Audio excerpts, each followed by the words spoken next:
ਅਸੀਂ सनातन धर्म चों या असी जिहड़ा हिंदू राष्ट्र तुसी पैदा कर रहे हो या उहदी एक जिद फड़ी बैठे हो, इहदे विच नहीं आउंदे।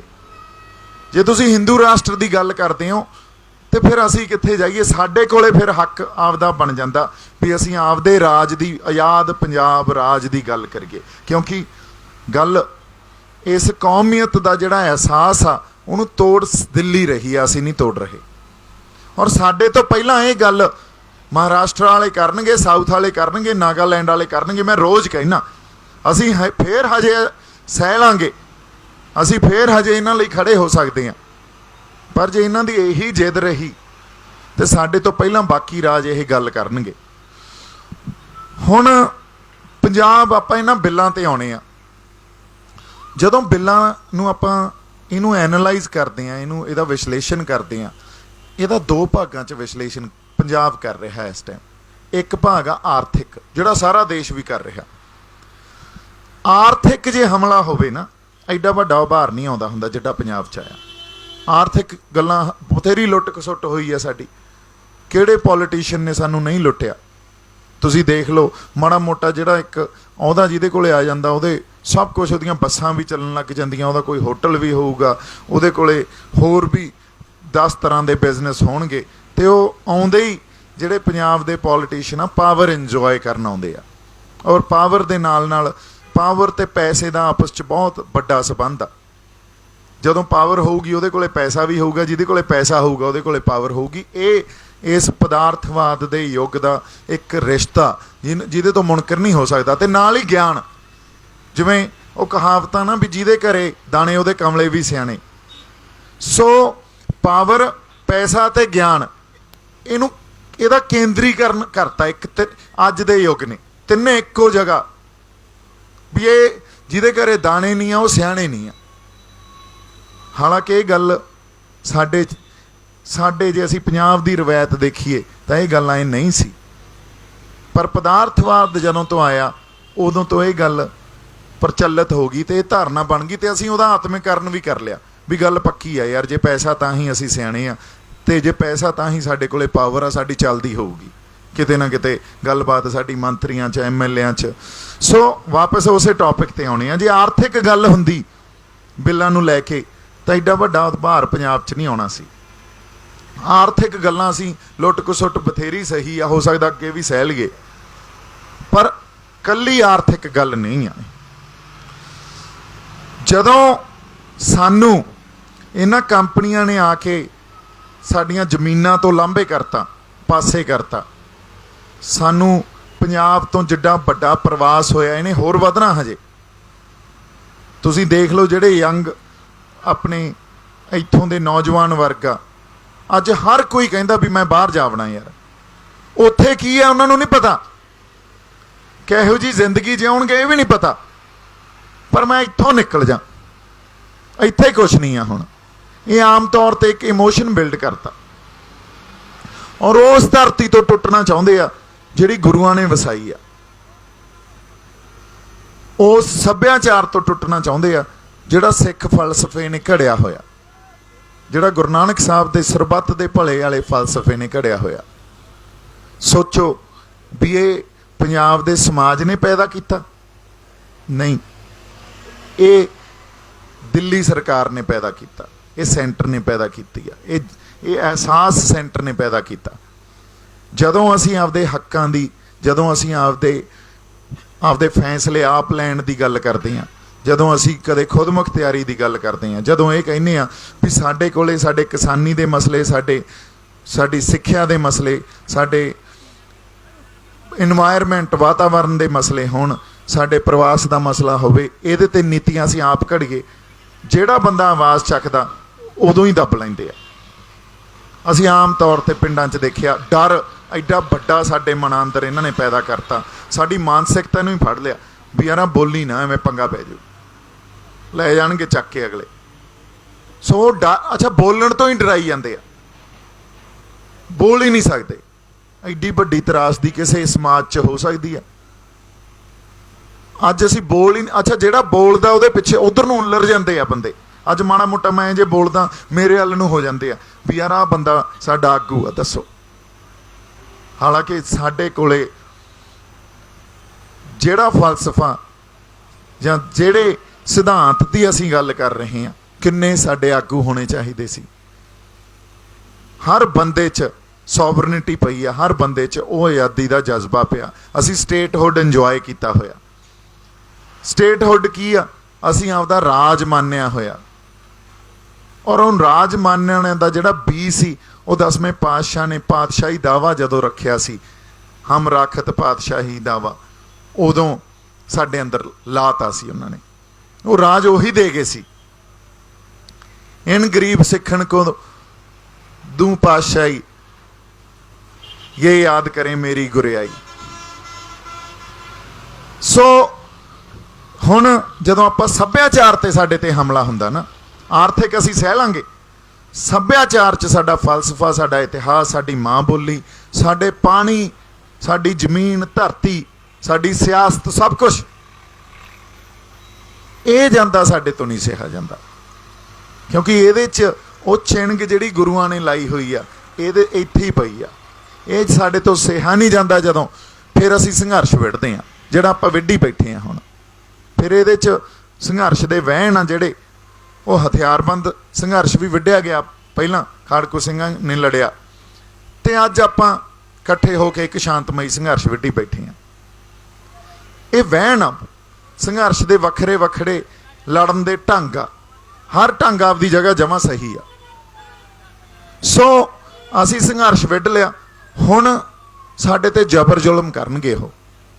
और जबर जुल्म कल्ला साडे ते डांगां भरा के, साडे ते गोलियां चला के नहीं हुंदा, तुहानूं डीह्यूमनाइज कर दिंदे आ।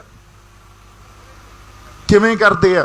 तुहानूं उलझा के आपस च लड़ा के, तुहानूं बदनाम करके, तुहानूं तुहाडी मानसिकता नूं फड़ के किसी होर पासे नूं ला के डीह्यूमनाइज कर दिंदे आ। क्योंकि जे तुसीं इंसान हो, असल च इंसान हो, जिहदी जागदी जमीर आ, उहने फिर जबर जुल्म नहीं सहना। उस बंदे ने आपदी आवाज़ बुलंद करनी है, उन्हें विरोध करना ही करना। और पंजाबियां च साडे च तां खास करके, पर जदों थोड़े ते उन्होंने जबर ते जुल्म करना, कल्ला फिजिकल नहीं करना, मानसिक भी करना। वो मानसिक जिहड़ा काम आ, वो भी बहुत बड़ा जुल्म आ। तुहानूं डीह्यूमनाइज करता, तुहानूं उस पासे तो भटकाता, किसी होर पासे लै गए। हुण जिहड़ा कल अपने नाल परसों होया, खालिस्तान का नारा लग्या, आपां कोई नारे दे उलट थोड़ी आ, पर सानू पासे किहड़े नूं लै गए, सानू डीह्यूमनाइज करता। ये जबर ते जुल्म दी एक होर ढंग आ, असीं समझ ही नहीं सकते कदे। आ जिहड़े साडे हत्थां 'च फोन फड़ाए होए आ, ये सानू डीह्यूमनाइज करन वास्ते ही फड़ाए होए आ। सो सरकारां दीयां नीतियां कल्ले प्रगट रूप च साडे ते जे ये बंदा धक्का कर रहा, देखो सरकार साडे ते जुल्म ते जबर कर रही है, ये नहीं हुंदी। अदृश्य रूप च भी किसी जिहड़ी गल सामने दिखदी नहीं, वो भी उन्हां कोले सारे ढंग आ ते साडे नाल करदे आ। ये हुण आउणे आ वापस उसे गल ते। हुण सभ्याचार ते हमला होया पंजाब नहीं सहन कर सकदा, क्योंकि असीं आपदा स्टेटहुड इंजॉय किया होया, असीं आपदा राज इंजॉय किया होया। और जिहड़े बंदे ने राज इंजॉय कर लिया, उहदे अंदर वो जिहड़ी प्रवृत्ति आ, वो निकल ही नहीं सकती। जदों वो राज साडे सिख फलसफे ते या उस सिद्धांत ते खड़ा होवे, वो निकल ही नहीं सकती। इत्थे आके दिल्ली मार खा जाती है। दिल्ली इस गल नूं समझ ही नहीं सकती भी इन्हां ने रिएक्ट किवें करना। अज तक सानूं समझ ही नहीं सके हो, क्योंकि वो आपदे हिसाब नाल सोचते आ भी ये रिएक्ट करनगे। तां ही तां कही जांदे आ ना भी बुल तां सही है यार, इहदे च कोई गड़बड़ तां है नहीं, ये तां उईं बैठे आ। उन्होंने आपदे हिसाब नाल सोचिया सी असीं रिएक्ट करांगे, पर असीं गल की करती, साडी होंद दी लड़ाई आ। असीं गल उत्थे आ गए, लै आए। और जदों होंद दी लड़ाई आ, फिर पंजाब तां किसी होर हिसाब च ही लड़ूगा। पंजाब जिवें बाकी स्टेट लड़ रहे उवें नहीं लड़ूगा। पंजाब वाले तां फिर उस होंद नूं बचाउण खातर, ते जे साडे ते तुसीं उस गुलामी दा एहसास कराओगे सानू, फिर असी गुलाम तो नहीं रह सकते, फिर तो असी कहांगे भी आ जाओ हुण।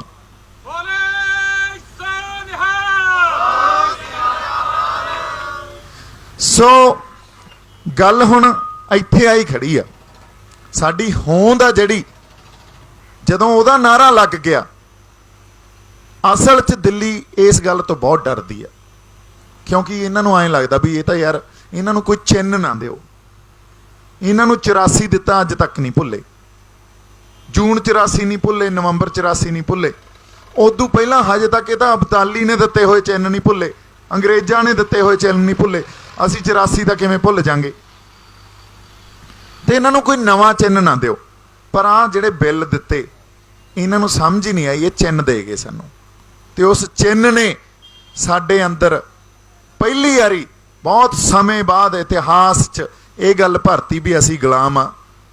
जदों तक साडे कोले साडी खुदमुख्तियारी नहीं होगी या जदों तक साडे कोले साडी आज़ादी नहीं होगी, उदों तक ये गुलामी सानूं तंग करदी रहूगी। सानूं तुरदियां फिरदियां सौंदियां जागदियां ये तंग ही करूगी साडे।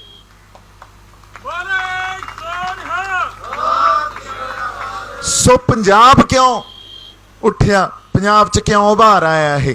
क्योंकि पंजाब जदों जदों गुलामी का एहसास पंजाबियों के अंदर आऊगा, पंजाबी उदों टिकणगे नहीं। फिर तुसीं देखियो जिवें संगत आ रही आ, कोई अमृतसरों आउंदा, कोई बठिंडे वाले पासों आउंदा, कोई फाजिलका तो आउंदा, कोई इधरों चंडीगढ़ आउंदा, मोहालीओं आउंदा, रोपड़ तो आउंदे आ। अगले कहिंदे आ भी बस आउणा जी, असीं तां इत्थे आउणा सी, तुहानूं मिल के जाना। हुण ये गल भी आपां समझदे आ भी मिल के जाना, तुहानूं तुहाडे कोले तां आउणा सी जी। कई वारी उन्हां नूं पता ही नहीं हुंदा वो क्यों आए आ या की गल कर रहे आ, की जज्बा उन्हां नूं खिच के लैके आ रहा। जज्बा उन्हां दे अंदर ही आ, हालांकि मेरे कोले किहड़ी गिंदड़ सिंगी आ भी मैं दे दूंगा ते वो खिच्चे तुरे आउणगे। पर हुण ये गल नूं समझना बड़ा जरूरी है। जदों रूहां की गल करते हैं ना, मनुखां की गल करते हैं, उनके अंदर रूहां वसदियां, और रूहां च सब कुछ फिजिकल नहीं हुंदा, सामने नहीं हुंदा भी मैटाफिजिकल बड़ा कुछ हुंदा। मैडिकल साइंस ने तो फिजिकल जिहड़ा अपना शरीर आ ना उन्होंने फिजिकल रूप च समझिया। मैटाफिजिकल आ जिहड़ा जिथे जज्बा पिया, जिथे श्रद्धा पई आ, जिथे असीं कहने असीं लड़दे आ, कोई वरतारे च कुछ काम कर जाने आ, शहीदी दे जाने आ, वो जिहड़ा वो कित्थों निकलदियां, वो गल कदे साइंस ने नहीं समझी, मैडिकल साइंस ने नहीं समझी, किसी कॉम्यूनिस्ट ने नहीं समझी, किसी सोशलिस्ट ने नहीं समझी, किसी नैशनलिस्ट ने नहीं समझी। और जिहड़ा मैटाफिजिकल एस्पैक्ट है ना साडे अंदर, किसी भी मनुख दे अंदर, असल च तुहानूं जिंदगी च चलाउंदा उही आ। हुण माँ किन्ना प्यार करदी आ, माँ दे प्यार दी कोई परिभाषा दे सकदा या ਉਹਦਾ ਮਕਦਾਰ ਜਿਹੜਾ ਉਹਦੀ ਤੈਅ ਕਰ ਸਕਦਾ? ਉਹ ਮੈਟਾਫਿਜ਼ੀਕਲ ਐਸਪੈਕਟ ਆ। ਕਿੱਥੋਂ ਆਉਂਦਾ ਮਾਂ ਕੋਲੇ ਉਹ ਪਿਆਰ? ਮਾਂ ਰੋਟੀ ਵੀ ਬਣਾਉਂਦੀ ਆ ਤੇ ਉਹਦੇ ਹੱਥਾਂ ਦੀ ਰੋਟੀ ਕਿੰਨੀ ਸਾਨੂੰ ਸਵਾਦ ਲੱਗਦੀ ਆ, ਉਹ ਮੈਟਾਫਿਜ਼ੀਕਲ ਐਸਪੈਕਟ ਆ। ਕਿੱਡਾ ਵੱਡਾ ਇਹਦਾ ਸਾਡੇ ਜ਼ਿੰਦਗੀ 'ਚ ਇਸ ਮੈਟਾਫਿਜ਼ੀਕਲ ਐਸਪੈਕਟ ਦਾ ਯੋਗਦਾਨ ਆ, ਅਸੀਂ ਕਦੇ ਸਮਝਦੇ ਨਹੀਂ। ਕੁੱਕੀ ਗਿੱਲ ਉਹ ਬੰਦੇ ਨੇ ਮਾਕਨ ਨੂੰ ਮਾਰਿਆ, होर बथेरे काम किए, ते अज कुकी गिल नूं जदों इंटरव्यू करते हैं तो कुकी गिल कहता भी मैं तो गुस्से च कर बैठा। फिर गुस्से च होर बहुत काम क्यों नहीं करते? समझ नहीं आती। कई बारी एडे वड्डे योद्धियां नूं नहीं समझ आती भी असीं लड़ क्यों गए, असीं शहीदियां क्यों देतियां, असीं मिथ क्यों सिरजते उन्हां शहीदियां दे, क्योंकि वो मैटाफिजिकल एस्पैक्ट ते कदे कोई ध्यान ही नहीं दिंदा। ते साडी जिंदगी उत्थों चलदी आ, सानू गाइड ही वो करती है। अज आप इत्थे बैठे हैं, मैं महाराष्ट्र बॉम्बे छड्ड के इत्थे क्यों बैठा, वही मैटाफिजिकल एस्पैक्ट आ भी नहीं यार, असीं आपदी होंद, आपदे सभ्याचार नूं, आपदी धरती नूं, आपदे लोकां नूं किवें बचाईए, उन्हां खातर किवें लड़ीए। हुण इस गल दी जदों तक ये गल सरकारां नहीं समझ सकदियां, तां ही मैं कहना ना दिल्ली नूं साडी समझ नहीं। और जदों हुण मैटाफिजिकल एस्पैक्ट नूं एक होर ढंग च आपां समझदे हां, जदों गुरु साहब कहंदे 1.25 लाख से एक लड़ाऊं, और 1.25 लाख नाल एक लड़िया, उन्होंने करके दिखाया। क्यों? ਉਹੀ ਮੈਟਾਫਿਜ਼ੀਕਲ ਐਸਪੈਕਟ ਆ ਉਹਨਾਂ 'ਚ, ਪੂਰਨ ਵਿਸ਼ਵਾਸ ਗੁਰੂ 'ਚ ਵੀ ਗੁਰੂ ਕੁਛ ਵੀ ਕਰ ਸਕਦਾ। ਗੁਰੂ ਕਾਇਆ ਕਲਪ ਜਮਾਂ ਹੀ ਪਲਟ ਸਕਦਾ। ਗੁਰੂ ਹਰ ਕਿਸੇ ਸਥਿਤੀ ਨੂੰ ਕਾਇਆ ਹੀ ਕਲਪ ਹੋ ਜਾਂਦੀ ਹੈ। ਤੇ ਜਦੋਂ ਐਡਾ ਵਿਸ਼ਵਾਸ ਗੁਰੂ 'ਚ ਬਣਿਆ ਹੋਵੇ ਔਰ ਉਹ ਉਸੇ ਮੈਟਾਫਿਜ਼ੀਕਲ ਐਸਪੈਕਟ 'ਚ ਬਣਦਾ, ਰੂਹਾਂ ਦੀ ਗੱਲ ਕਰ ਰਹੇ ਹਾਂ ਇੱਥੇ, ਸਰੀਰ ਦੀ ਗੱਲ ਕੁਛ ਨਹੀਂ ਹੁੰਦੀ, ਗੱਲ ਅਸਲ ਰੂਹਾਂ 'ਚ ਪਈ ਆ। ਸੋ ਉਹਨਾਂ ਨੇ 1.25 ਲੱਖ ਨਾਲ ਉਹ ਸਿੰਘ ਜਦੋਂ ਸੀ ਉਹ ਇੱਕ ਇੱਕ ਸਿੰਘ ਲੜ ਗਿਆ। ਤੁਸੀਂ ਇੱਥੇ ਬੈਠੇ ਹੋ, ਅਸੀਂ ਬੈਠੇ ਹਾਂ ਸਾਰੇ, ਆਪਾਂ ਜੇ ਬੈਠੇ ਹਾਂ ਸਾਨੂੰ ਪਤਾ ਵੀ ਦਿੱਲੀ ਦਾ ਤਾਕਤ ਉਹਨਾਂ ਕੋਲੇ ਕਿੱਡੀ ਵੱਡੀ ਪਾਵਰ ਆ, ਪਰ ਅਸੀਂ ਪਰਵਾਹ ਕਰਦੇ ਹਾਂ? ਅਸੀਂ ਇਸ ਗੱਲ ਦੀ ਪਰਵਾਹ ਕਰਦੇ ਹਾਂ ਵੀ ਫੌਜ ਆ ਜਾਏ, ਕੋਈ ਨਹੀਂ, ਕਿਤੇ ਨਾ ਕਿਤੇ ਅੰਦਰ ਅਸੀਂ ਇਹ ਮਿੱਥ ਕੇ ਆਉਣੇ ਆ ਵੀ ਯਾਰ ਕੋਈ ਨਹੀਂ, ਪੁਲਿਸ ਆ ਜਾਏ, ਫੌਜ ਆ ਜਾਏ, ਕੋਈ ਪੈਰਾ ਮਿਲਟਰੀ ਫੋਰਸ ਆ ਜਾਏ, ਕੋਈ ਨਹੀਂ, ਆ ਜਾਣ ਦਿਓ। ਫਿਰ ਇਹੀ ਤਾਂ ਜਜ਼ਬਾ, ਇਹਨੂੰ ਨਹੀਂ ਸਮਝ ਸਕਦੀ ਦਿੱਲੀ ਕਦੇ ਵੀ, ਕਿਉਂਕਿ ਉਹਨਾਂ ਨੇ ਜ਼ਿੰਦਗੀ ਕਦੇ ਐਂ ਜਿਉਣੀ ਹੀ ਨਹੀਂ ਆ। ਇਹਨਾਂ ਫਲਸਫਿਆਂ ਨੂੰ ਸਮਝਿਆ ਹੀ ਨਹੀਂ ਆ। ਇਹਨਾਂ ਫਲਸਫਿਆਂ ਨੇ ਉਹਨਾਂ ਨੂੰ ਪੈਦਾ ਹੀ ਨਹੀਂ ਕੀਤਾ। ਉਹਨਾਂ ਨੂੰ ਤਾਂ ਪੈਦਾ ਕੀਤਾ, ਉਹਨਾਂ ਨੂੰ ਦੇਸ਼ ਪਤਾ ਕੀ ਦਿਖਦਾ ਵੀ ਕਸ਼ਮੀਰ ਤੋਂ ਲੈ ਕੇ ਕੰਨਿਆ ਕੁਮਾਰੀ ਤੱਕ ਆ ਸਰਹੱਦਾਂ ਦੇ ਅੰਦਰ ਇੱਕ ਦੇਸ਼ ਆ। ਉਹ ਪਤੰਦਰ ਧਰਤੀ ਨੂੰ ਹੀ ਦੇਸ਼ ਮੰਨੀ ਬੈਠੇ ਆ। ਉੱਥੇ ਰਹਿੰਦੇ ਲੋਕਾਂ ਨੂੰ ਨਹੀਂ ਉਹ ਸਮਝਦੇ ਵੀ ਦੇਸ਼ ਆ। ਜੇ ਲੋਕਾਂ ਨੂੰ ਦੇਸ਼ ਸਮਝਦੇ ਹੁੰਦੇ ਤਾਂ ਸਾਡੀ ਖਬਰ ਲੈਣੀ ਸੀ ਉਹਨਾਂ ਨੇ ਅੱਜ ਤਾਈਂ, ਪਰ ਉਹਨਾਂ ਨੇ ਨਹੀਂ ਖਬਰ ਲੈਣੀ ਕਿਉਂਕਿ ਸਾਨੂੰ ਦੇਸ਼ ਹੀ ਨਹੀਂ ਸਮਝਦੇ। ਔਰ ਪੰਜਾਬੀਆਂ ਨੂੰ ਤਾਂ ਖਾਸ ਕਰਕੇ ਸਾਡੇ ਤਾਂ ਪਿੱਛੇ ਆਏ ਆ ਨਾ ਵੀ ਇਹਨਾਂ ਨੂੰ ਦਬਾਓ, ਇਹਨਾਂ ਨੂੰ ਇਹਨਾਂ ਦੀ ਧਰਤੀ ਨਾਲੋਂ ਤੋੜੋ।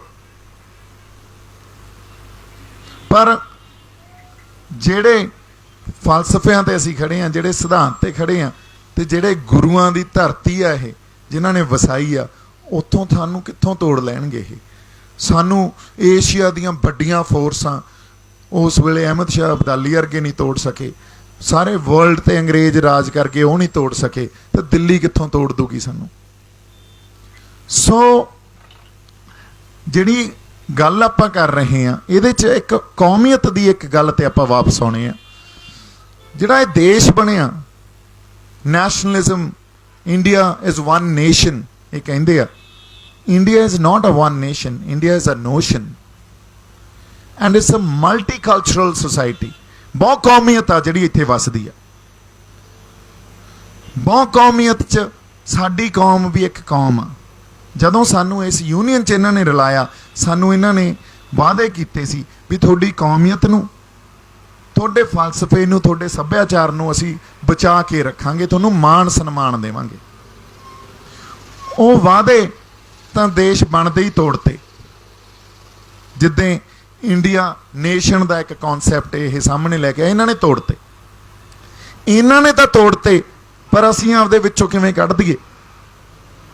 ਹੁਣ ਜਦੋਂ ਉਸ ਕੌਮੀਅਤ ਤੇ ਸੱਟ ਵੱਜਦੀ ਆ ਅਸੀਂ ਖੜੇ ਹੋ ਜਾਂਦੇ ਆ। ਅੱਜ ਜੇ ਅਸੀਂ ਆਪਦੀ ਹੋਂਦ ਦੀ ਲੜਾਈ ਲੜ ਰਹੇ ਹਾਂ ਨਾ, ਸੱਟ ਐਕਚੁਅਲੀ ਉਸ ਕੌਮੀਅਤ ਤੇ ਵੱਜੀ ਆ। ਔਰ ਜਿਹੜਾ ਬੰਦਾ ਉਸ ਕੌਮੀਅਤ ਤੇ ਸੱਟ ਮਾਰਦਾ, ਸਰਕਾਰਾਂ 'ਚ ਜਿਹੜੀ ਦਿੱਲੀ ਸਰਕਾਰ, ਇਹ ਹੁਣ ਤੋਂ ਨਹੀਂ ਮਾਰ ਰਹੇ, 1947 ਤੋਂ ਲੱਗੇ ਆ ਇਹ। ਜਦੋਂ ਕੌਮੀਅਤ ਤੇ ਸੱਟ ਮਾਰਨਗੇ ਅਸੀਂ ਖੜੇ ਹੋਵਾਂਗੇ। ਪਰ ਇਸ ਉਭਾਰ 'ਚ ਸਭ ਤੋਂ ਵੱਡੀ ਗੱਲ ਸਾਡੇ ਕੋਲੇ ਕੀ ਆ? ਇਸ ਉਭਾਰ 'ਚ ਕੌਮੀਅਤ ਦਾ ਜਜ਼ਬਾ ਐਡਾ ਵੱਡਾ ਪ੍ਰਤੱਖ ਰੂਪ 'ਚ ਸਾਹਮਣੇ ਆ ਗਿਆ। ਲੋਕਾਂ ਨੇ ਇਹ ਗੱਲ ਸਮਝ ਲਈ ਵੀ ਦਿੱਲੀ ਸਾਡੇ ਕਦੇ ਨਹੀਂ ਹੋ ਸਕਦੀ। ਇਹ ਗੱਲ ਕਦੇ ਵੀ ਨਹੀਂ ਸਮਝੀ ਗਈ ਸੀ। ਹੁਣ ਪੰਜਾਬ ਨੇ, ਪੰਜਾਬ ਦੇ ਲੋਕਾਂ ਨੇ ਇਹ ਗੱਲ ਸਮਝ ਲਈ ਵੀ ਪੰਜਾਬ ਦੀ ਦਿੱਲੀ ਕਦੇ ਨਹੀਂ ਹੋ ਸਕਦੀ। ਇਹ ਸਾਡੀ ਬਹੁਤ ਵੱਡੀ ਜਿੱਤ ਆ। ਹੁਣ ਇਦੋਂ ਅੱਗੇ ਲੜਾਈ ਨੂੰ ਕਿਵੇਂ ਲੜਨਾ, ਗੱਲ ਇੱਥੇ ਖੜੀ ਆ। ਇਦੋਂ ਅਗਲੀ ਲੜਾਈ ਲੜਨ ਲਈ ਸਾਡੇ ਕੋਲੇ ਸਮਾਜਿਕ ਬਹੁਤ ਵੱਡੀ ਇੱਕ ਜਥੇਬੰਦੀ ਹੋਣੀ ਚਾਹੀਦੀ ਹੈ, ਕਿਉਂਕਿ ਸਾਡੇ ਕੋਲੇ ਸਾਡੀ ਸਮਾਜਿਕ ਜਥੇਬੰਦੀ ਵੀ ਹੈ ਨਹੀਂ। ਸਾਡੇ ਕੋਲੇ ਇੱਕ ਬਹੁਤ ਨਿਰੋਲ ਪੰਜਾਬ ਦੀ ਸਿਆਸਤ ਦੀ ਜਥੇਬੰਦੀ ਹੋਣੀ ਚਾਹੀਦੀ ਆ, ਸਾਡੇ ਕੋਲੇ ਉਹ ਵੀ ਹੈ ਨਹੀਂ। ਇਸ ਸੰਘਰਸ਼ 'ਚ ਜੇ ਆਪਾਂ ਇਕੱਲੇ ਕਿਸਾਨੀ ਦੇ ਸੰਘਰਸ਼ ਦੀ ਗੱਲ ਕਰੀਏ, ਅਸੀਂ ਆਪਦੇ ਲਈ ਕੋਈ ਪੰਜਾਬ ਪੱਖੀ ਕਿਸਾਨੀ ਦਾ ਮਾਡਲ ਹੀ ਖੜਾ ਕਰ ਜਾਈਏ, ਜਿਹੜਾ ਮਾਡਲ ਸਾਡੇ ਵਾਤਾਵਰਨ ਨੂੰ ਵੀ ਸਮਝੇ, ਸਾਡੇ ਕਿਸਾਨਾਂ ਨੂੰ ਖੁਦਕੁਸ਼ੀਆਂ ਨਾ ਦੇਵੇ, ਕਰਜ਼ੇ ਨਾ ਚੜਾਏ ਉਹਨਾਂ ਤੇ। ਜਿਹੜਾ ਮਾਡਲ ਸਾਡੀਆਂ ਫਸਲਾਂ ਦੇ ਅਸੀਂ ਮੁੱਲ ਕੀ ਆ ਉਹ ਆਪ ਤੈਅ ਕਰੀਏ, ਵੇਚਣੀ ਕਿੱਥੇ ਆ ਉਹ ਆਪ ਤੈਅ ਕਰੀਏ। ਅਸੀਂ ਪੱਛਮ ਵਾਲੇ ਪਾਸੇ ਭੇਜਣੀ ਆ ਕਿ ਪੂਰਬ ਵਾਲੇ ਪਾਸੇ ਭੇਜਣੀ ਆ। ਸਾਡਾ ਤਾਂ ਵਪਾਰ ਦਾ ਵਹਿਣ ਵੀ ਉਧਰ ਨੂੰ ਹੁੰਦਾ ਸੀ। ਇਹਨਾਂ ਨੇ ਜਦੋਂ ਤੋਂ ਪੁੱਠੇ ਪਾਸੇ ਲਾਇਆ ਅਸੀਂ ਉਦੋਂ ਤੋਂ ਦੇਖ ਲਓ ਥੱਲੇ ਨੂੰ ਆਏ ਆ। ਸੋ ਅਸੀਂ ਉਹਦਾ ਮੰਡੀਕਰਨ, ਉਹਦੀਆਂ ਮੰਡੀਆਂ, ਉਹਦੇ ਮੁੱਲ ਤੇ ਸਾਡੀ ਮਿੱਟੀ, ਪਾਣੀ ਤੇ ਆਬੋ ਹਵਾ, ਇਹ ਸਭ ਕੁਝ ਇਹਦੀਆਂ ਨੀਤੀਆਂ ਆਪ ਤੈਅ ਕਰੀਏ। ਇੱਕ ਸਾਨੂੰ ਮਾਡਲ ਉਸਾਰਨਾ ਪੈਣਾ ਕਿਸਾਨੀ ਦਾ। ਉਸ ਮਾਡਲ ਉਹ ਐਂ ਨਹੀਂ ਉਸਾਰਿਆ ਜਾਣਾ। ਉਹ ਮਾਡਲ ਉਸਾਰਨ ਖਾਤਰ ਸਾਨੂੰ ਇੱਕ ਪਲੇਟਫਾਰਮ ਤਿਆਰ ਕਰਕੇ ਉਹਦੇ ਤੇ ਡਿਸਕਸ਼ਨ ਕਰਨੀ ਪੈਣੀ ਆ। ਫਿਰ ਇਵੋਲਵ ਹੋ ਕੇ ਉਹ ਮਾਡਲ ਨਿਕਲੂਗਾ। ਉਹ ਮਾਡਲ ਉਹੀ ਹੋਊਗਾ ਜਾਂ ਉਹਦੀਆਂ ਜਿਹੜੀਆਂ ਪੈੜਾਂ ਜਾਂ ਲੀਹਾਂ ਉਹ ਹੋਣਗੀਆਂ ਜਿਹੜੀਆਂ ਖਾਲਸਾ ਰਾਜ 'ਚ ਸਰਕਾਰ ਖਾਲਸਾ ਵੇਲੇ ਹੁੰਦੀਆਂ ਸੀ। ਕਿਉਂਕਿ ਉਸ ਤੋਂ ਬਾਅਦ ਅੰਗਰੇਜ਼ ਆ ਗਏ, ਅੰਗਰੇਜ਼ਾਂ ਨੇ ਆਪਦਾ ਮਾਡਲ ਦੇਤਾ। ਫਿਰ ਦਿੱਲੀ ਆ ਗਈ ਤੇ ਦਿੱਲੀ ਨੇ ਆਪਦਾ ਮਾਡਲ ਦੇਤਾ। ਸਾਡਾ ਤਾਂ ਜਿਹੜਾ ਮਾਡਲ ਸੀ ਆਤਮ ਨਿਰਭਰਤਾ ਦਾ, ਉਹ ਖਾਲਸਾ ਰਾਜ ਵੇਲੇ ਹੁੰਦਾ ਸੀ। ਉਹਦੀਆਂ ਪੈੜਾਂ ਤੇ ਲੀਹਾਂ ਹਜੇ ਵੀ ਪਈਆਂ। ਹਜੇ ਵੀ ਸਾਡੇ ਕੋਲੇ ਨੈਚੁਰਲ ਰਿਸੋਰਸਿਸ ਤੇ ਹਿਊਮਨ ਰਿਸੋਰਸਿਸ ਉਹ ਹੈਗੇ ਜਿਹਦੇ ਨਾਲ ਉਹ ਮਾਡਲ ਉਸਾਰਿਆ ਜਾ ਸਕਦਾ। ਪਰ ਇਹਦੇ ਤੇ ਸਾਨੂੰ ਬਹਿ ਕੇ ਗੱਲ ਕਰਨੀ ਪਊਗੀ, ਇਹਦੇ ਤੇ ਡਿਸਕਸ਼ਨ ਹੋਊਗੀ। ਇਹਦੇ ਤੇ ਜਿਹੜੇ ਐਗਰੋ ਇਕੋਨਮਿਸਟ ਆ, ਐਗਰੋ ਸਾਇੰਟਿਸਟ ਆ ਜਾਂ ਹੋਰ ਇੰਟੈਲੈਕਚੁਅਲ ਵਰਗ ਆ ਪੰਜਾਬ ਦਾ, ਉਹ ਬੈਠਣ, ਇਹਦੇ ਤੇ ਗੱਲਬਾਤ ਕਰਨ ਤੇ ਇਹਦੇ ਚੋਂ ਫਿਰ ਇੱਕ ਮਾਡਲ ਕੱਢੀਏ। ਅਸੀਂ ਉਹ ਮਾਡਲ ਨੂੰ ਲਾਗੂ ਕਰਾਉਣ ਵਾਸਤੇ ਸਾਡੇ ਕੋਲੇ ਹੱਕ ਹੈ ਨਹੀਂ। ਅਸੀਂ ਆਪਦੇ ਫੈਸਲੇ ਤਾਂ ਲੈ ਹੀ ਨਹੀਂ ਸਕਦੇ। ਜੇ ਸਾਡੇ ਕੋਲੇ ਹੱਕ ਹੈ ਨਹੀਂ, ਇਹਦਾ ਮਤਲਬ ਸਾਨੂੰ ਆਪਦੇ ਹੱਕਾਂ ਲਈ ਲੜਨਾ ਪੈਣਾ। ਤੇ ਹੱਕਾਂ ਲਈ ਕੌਣ ਲੜੂਗਾ? ਸਿਆਸੀ ਲੜਾਈ, ਇਹ ਤਾਂ ਪੋਲੀਟੀਕਲ ਲੜਾਈ ਹੋ ਗਈ ਨਾ, ਫਿਰ ਸਿਆਸੀ ਲੜਾਈ ਹੋ ਗਈ। ਹੱਕਾਂ ਲਈ ਸਿਆਸੀ ਲੜਾਈ ਲੜੂ ਕੋਈ ਸਿਆਸੀ ਧਿਰ, ਤੇ ਉਹ ਸਾਡੇ ਕੋਲੇ ਸਿਆਸੀ ਧਿਰ ਵੀ ਹੈ ਨਹੀਂ। ਪੰਜਾਬ ਕੋਲੇ ਜਿਹੜੀ ਕੋਈ ਪੰਜਾਬ ਪੱਖੀ ਸਿਆਸੀ ਧਿਰ ਹੋਵੇ, ਨਿਰੋਲ ਪੰਜਾਬ ਦੀ ਹੋਵੇ, ਦਿੱਲੀ ਤੋਂ ਉਹਦਾ ਸੰਚਾਲਨ ਨਾ ਹੁੰਦਾ ਹੋਵੇ, ਉਹ ਵੀ ਹੈ ਨਹੀਂ। ਸੋ ਗੱਲ ਕਿੱਥੇ ਆਉਂਦੀ ਆ?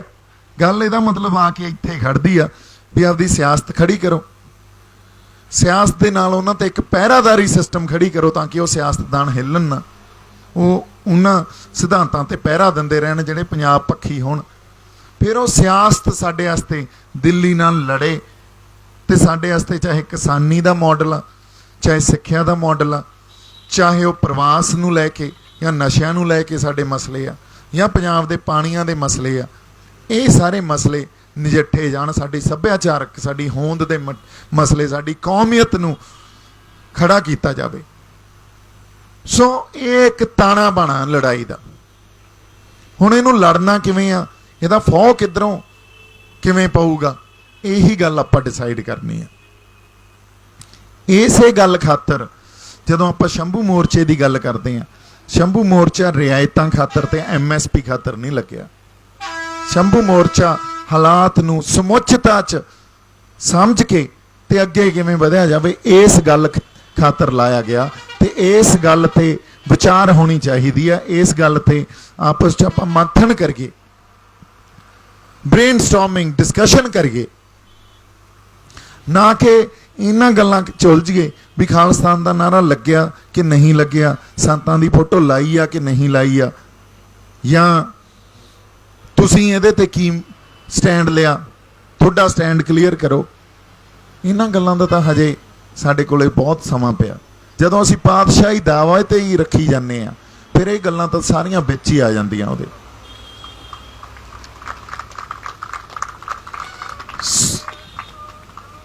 ਸਤਿ ਸ੍ਰੀ ਅਕਾਲ। ਸੋ ਇਸ ਕਰਕੇ ਹਾਂਜੀ ਹਾਂਜੀ ਹਾਂਜੀ ਦੇਖੋ, ਪ੍ਰਵਾਸ ਇੱਕ ਸਾਡਾ ਬੜਾ ਵੱਡਾ ਮਸਲਾ। ਔਰ ਪ੍ਰਵਾਸ, ਹਾਂ ਕੱਲਾ ਪ੍ਰਵਾਸ, ਤੁਸੀਂ ਦੇਖੋ ਪ੍ਰਵਾਸ ਤੇ ਅੱਜ ਤੱਕ ਕਿਸੇ ਯੂਨੀਵਰਸਿਟੀ ਨੇ, ਕਿਸੇ ਕਾਲਜ ਨੇ, ਕਿਸੇ ਇੰਟੈਲੈਕਚੁਅਲ ਵਰਗ ਨੇ ਗੱਲ ਹੀ ਨਹੀਂ ਕੀਤੀ। ਬ੍ਰੇਨ ਡਰੇਨ ਜਿਹੜਾ ਹੋ ਰਿਹਾ ਪੰਜਾਬ 'ਚੋਂ, ਔਰ ਜਦੋਂ ਉਹਦੇ ਤੇ ਗੱਲ ਨਹੀਂ ਕੀਤੀ, ਇਹਦੇ ਤੋਂ ਸਾਡੀ ਸਮਾਜਿਕ ਹੁਣ ਬਣਤਰ ਕਿੱਥੇ ਚਲੀ ਗਈ ਆ ਉਹਦਾ ਵੀ ਖਾਸਾ ਸਮਝ ਆ ਜਾਂਦਾ। ਸਮਾਜਿਕ ਬਣਤਰ ਚਲੀ ਇੱਥੋਂ ਤੱਕ ਗਈ ਆ ਵੀ ਜਿਹੜੇ ਸਕੂਲ ਕਾਲਜਸ ਜਾਂ ਯੂਨੀਵਰਸਿਟੀ ਬਣੀਆਂ ਉਹ ਨੈਸ਼ਨਲਿਸਟਿਕ ਅਪਰੋਚ ਜਿਹੜੀ ਆ ਜਾਂ ਨੇਸ਼ਨ ਬਿਲਡਿੰਗ ਦਾ ਜਿਹੜਾ ਕਨਸੈਪਟ ਆ ਉਹਨੂੰ ਮੱਦੇ ਨਜ਼ਰ ਰੱਖ ਕੇ, ਉਹਨੂੰ ਮੁੱਖ ਰੱਖ ਕੇ ਬਣੀਆਂ ਹੋਈਆਂ। ਇਹਦੇ 'ਚ ਉਹਨਾਂ ਐਜੂਕੇਸ਼ਨ ਇੰਸਟੀਚਿਊਟਸ 'ਚ ਪੰਜਾਬ ਪੱਖੀ ਜਾਂ ਸਾਡੀ ਪੰਜਾਬੀ ਕੌਮੀਅਤ ਪੱਖੀ ਇਹ ਸਿੱਖਿਆ ਹੀ ਹੈ ਨਹੀਂ, ਹੈ ਨਾ। ਸੋ ਪ੍ਰਵਾਸ ਦੇ ਨਾਲ ਪਹਿਲੀ ਮੂਲ ਗੱਲ ਤਾਂ ਸਾਡੇ ਇਹ ਸਮਝ ਆਉਂਦੀ ਆ ਵੀ ਅੱਜ ਤੱਕ ਸੈਮੀਨਾਰ ਨਹੀਂ ਹੋਏ ਇਹਦੇ 'ਤੇ, ਅੱਜ ਤੱਕ ਐਡੇ ਵੱਡੇ ਲੈਵਲ 'ਤੇ ਪ੍ਰਵਾਸ ਪੰਜਾਬ 'ਚੋਂ ਚੱਲਦਾ, ਇਹਦੇ 'ਤੇ ਕੋਈ ਗੱਲ ਨਹੀਂ ਕਰ ਰਿਹਾ। ਪਾਸ਼ ਦੀ ਕਵਿਤਾ 'ਤੇ PhDਆਂ ਹੋ ਜਾਂਦੀਆਂ, ਪਰ ਪ੍ਰਵਾਸ ਦੀ ਗੱਲ ਨਹੀਂ ਕੀਤੀ ਜਾ ਰਹੀ, ਹੈ ਨਾ।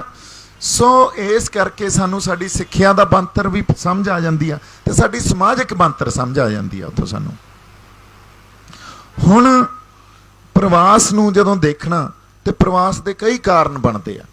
ਪ੍ਰਵਾਸ ਦਾ ਬਹੁਤ ਪੱਖੀ ਇਹਦਾ ਜਿਹੜੀ ਰਿਐਲਿਟੀ ਆ ਇਹ, ਹੈ ਨਾ, ਇਹ ਸਟੈਟਿਕ ਨਹੀਂ ਆ, ਆਰਥਿਕ ਵੀ ਆ, ਜਾਤ ਪਾਤ ਵੀ ਆ, ਹੈ ਨਾ। ਇਹਦਾ ਬਾਕੀ ਤੁਸੀਂ ਇਹ ਲੈ ਲਓ ਵੀ ਵਿਚਾਰਧਾਰਕ ਵੀ ਆ। ਸਰਕਾਰਾਂ ਦੀ ਵਿਚਾਰਧਾਰਾ 'ਚੋਂ ਨਿਕਲੀਆਂ ਹੋਈਆਂ ਨੀਤੀਆਂ ਇੱਥੇ ਜਦੋਂ ਇੰਪਲੀਮੈਂਟ ਹੁੰਦੀਆਂ ਤੇ ਉਹ ਵੀ ਪ੍ਰਵਾਸ ਕਰਾਉਂਦੀਆਂ।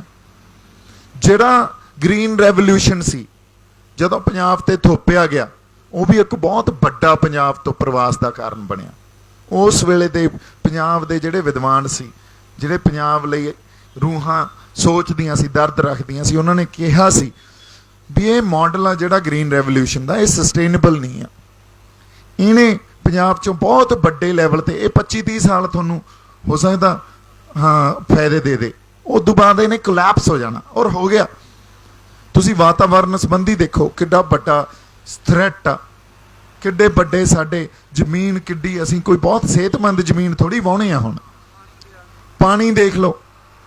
ਅੱਛਾ, ਪਾਣੀ ਜਿਹੜੇ ਪਾਣੀ ਨੇ ਸਾਨੂੰ ਬਚਾਉਣਾ ਸੀ ਉਹ ਪਾਣੀ ਅਸੀਂ ਪਹਿਲਾਂ ਹੀ ਖਤਮ ਕਰਤਾ ਟਿਊਬਲਾਂ ਨਾਲ ਖਿੱਚ ਕੇ,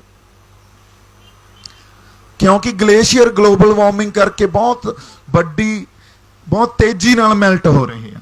ਜਦੋਂ ਗਲੇਸ਼ੀਅਰ ਮੈਲਟ ਹੋ ਗਏ ਤਾਂ ਦਰਿਆਵਾਂ ਵਾਲਾ ਪਾਣੀ ਤਾਂ ਪਹਿਲਾਂ ਹੀ ਸਾਡੇ ਤੋਂ ਲਈ ਜਾਂਦੇ ਆ, ਇਹ ਜਿਨ੍ਹਾਂ ਤੇ ਅਸੀਂ ਲੜੀ ਜਾਂਦੇ ਆ, ਉਹ ਜਦੋਂ ਮੈਲਟ ਹੋ ਗਏ ਤੇਜ਼ੀ ਨਾਲ ਤੇ ਗਾਂ ਪਾਣੀ ਕਿਹੜੇ ਨੇ ਬਚਾਉਣਾ ਸੀ, ਗਰਾਊਂਡ ਵਾਟਰ, ਜ਼ਮੀਨ ਦੇ ਹੇਠਲੇ ਪਾਣੀ ਨੇ, ਉਹ ਅਸੀਂ ਟਿਊਬਲ ਚ ਕੱਢ ਕੇ 700 800 900 ਫੁੱਟ ਤੇ ਲੈ ਗਏ, ਝੋਨੇ ਨੂੰ ਲਾ ਕੇ। ਔਰ ਝੋਨਾ ਸਾਡੀ ਫਸਲ ਹੀ ਨਹੀਂ ਸੀ।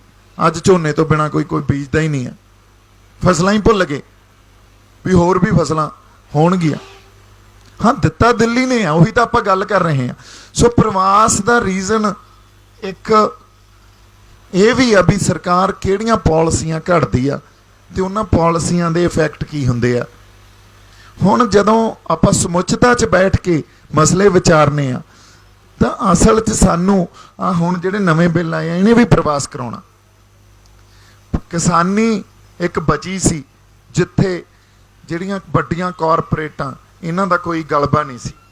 ਜਦੋਂ ਕਿਸਾਨੀ 'ਚ ਵੀ ਉਹ ਆ ਗਏ ਤੇ ਜਿਹੜੇ ਕਿਸਾਨ ਪਰਿਵਾਰ ਆ ਜਾਂ ਜਿਹੜੇ ਅੱਜ ਤੱਕ ਨੌਜਵਾਨ ਇਹ ਸੋਚਦੇ ਸੀ ਵੀ ਯਾਰ ਹੋਰ ਨਹੀਂ ਤਾਂ ਖੇਤੀ ਕਰ ਲਾਂਗੇ, ਉਹ ਇਮੋਸ਼ਨ ਵੀ ਟੁੱਟ ਜੂ, ਉਹ ਅਹਿਸਾਸ ਵੀ ਟੁੱਟ ਜੂ,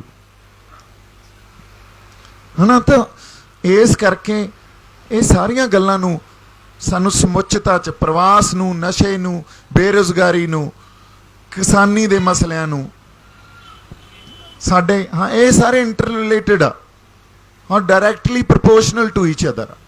ਇਹਨਾਂ ਸਾਰਿਆਂ ਨੂੰ ਸਮੁੱਚਤਾ 'ਚ ਵਿਚਾਰ ਕੇ ਫਿਰ ਸਾਨੂੰ ਪ੍ਰਾਇਰਟਾਈਜ਼ ਕਰਕੇ ਹੱਲ ਕਰਨਾ ਪਊਗਾ। ਪਰ ਉਹਦੇ ਖਾਤਰ ਤੁਹਾਡੇ ਕੋਲੇ ਆਪਦੀ ਸਿਆਸਤ, ਆਪਦੇ ਚੰਗੇ ਲੀਡਰ, ਸਮਾਜਿਕ ਲੀਡਰ, ਰਾਜਨੀਤਿਕ ਲੀਡਰ, ਹੈ ਨਾ, ਆਪਦੇ ਕੋਲੇ ਆਪਦੇ ਫੈਸਲੇ ਲੈਣ ਦੇ ਹੱਕ। ਆਪਾਂ ਕਿਉਂ ਖੁਦ ਮੁਖਤਿਆਰੀ ਲਈ ਲੜ ਰਹੇ ਹਾਂ? ਇਸੇ ਕਰਕੇ ਲੜ ਰਹੇ ਹਾਂ ਨਾ। ਸੋ ਇੱਕ ਪੂਰਾ ਪਲੇਟਫਾਰਮ ਚਾਹੀਦਾ।